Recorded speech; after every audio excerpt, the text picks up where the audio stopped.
chót trao ai rồi.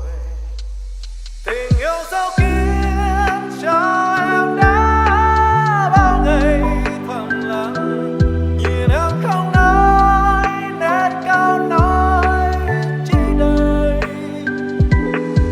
Lòng xót xa đi bên đời em và thấy em chịu nhiều đắng cay, mà tim anh đây vì yêu em đã đau xa rời.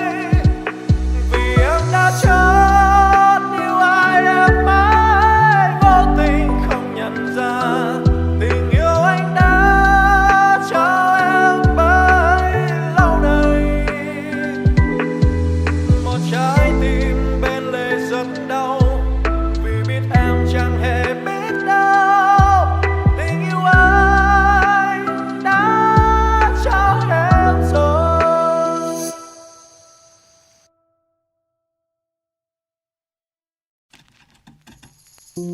Có những tôi nghe mưa rơi thật buồn, quanh vắng góc quán quen mình